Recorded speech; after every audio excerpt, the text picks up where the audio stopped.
Hey, How you doing, Colin, Merry Kyle? Christmas, man. Thanks so much. Thanks so much for taking the time to join us today. Yeah, Merry Christmas. I appreciate it.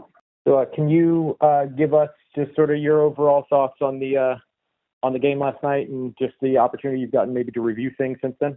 Yeah, I mean, obviously, it was a tough loss.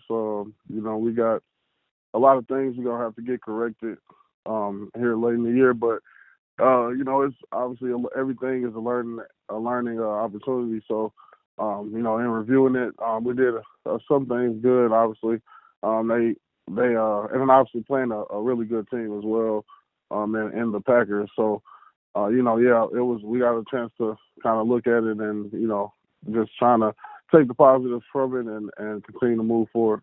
How badly did you want that interception that you almost brought down? I mean, obviously, trying to make a difference in the game. So that would have been huge. And I was just trying to get another return. I don't know why. I don't know what it is about Monday night, but that seemed like when those things be trying to happen. Can you talk to us a little bit about just sort of the challenge that was presented by the Green Bay run game, especially with Josh Jacobs?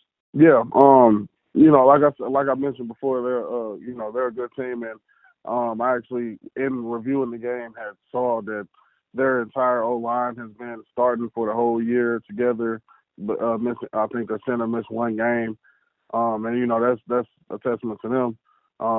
Being healthy this whole year and building that cohesiveness. And so, when you got an O-line that has gotten used to each other, and then you got an excellent back behind them, excellent few backs. I mean, obviously Josh Jacobs is phenomenal, but they got two other guys there that can really run the ball really well too, and A.J. Dillon, who's injured right now. So, you got a good back behind you.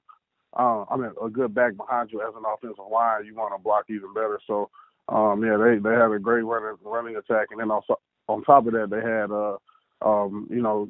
Coach Matt LaFleur. He's they're doing a really good job at kind of switching up their looks and their runs. So, it was a good job by him as well as getting some of those looks or like end arounds and kind of some of the stuff we were thinking. We weren't really expecting him to do, and so that was just a good job done by him as well. How do you guys approach going forward? I mean, obviously you're not where you want to be, but you have to remain professional throughout the rest of the season. Yeah, I mean, at the end of the day, it's this is the game that we playing. It's the same game that we've been playing since me personally I was 8 or 9 years old. So ain't much to it. Ain't much to it. Just go out there and I got two more opportunities to play in the football game, and you never take those for granted. Them be the last two football games that I play in my entire life. So there's no doubt or question of what we are going to go do in the last two games. I mean, we're gonna go out there and play football, and then obviously this is opportunities for a lot of guys.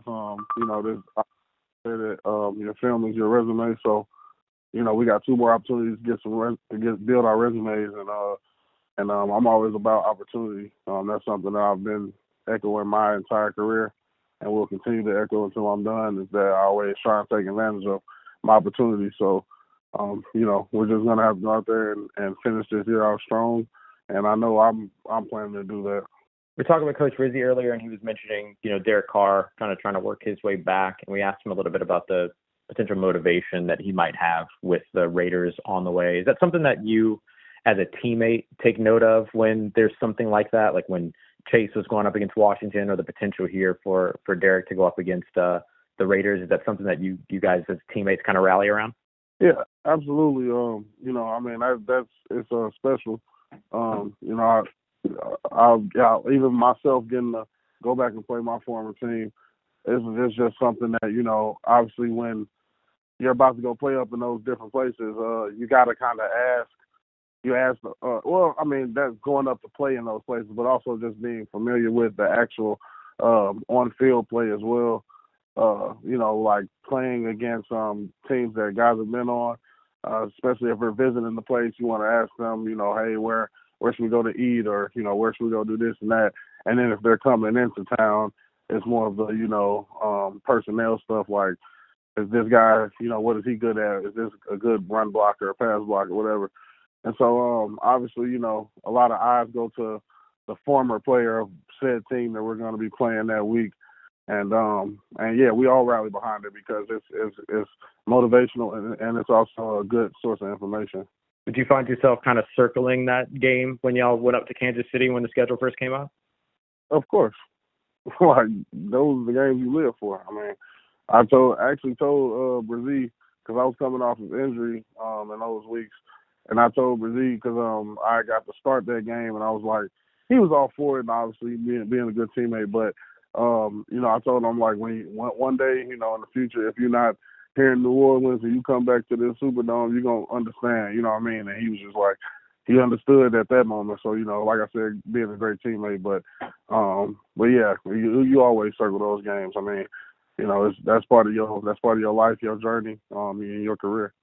Thank you, Khalen. Anybody else have any questions? Hey, Khalen, thank you, man. Yeah, no problem.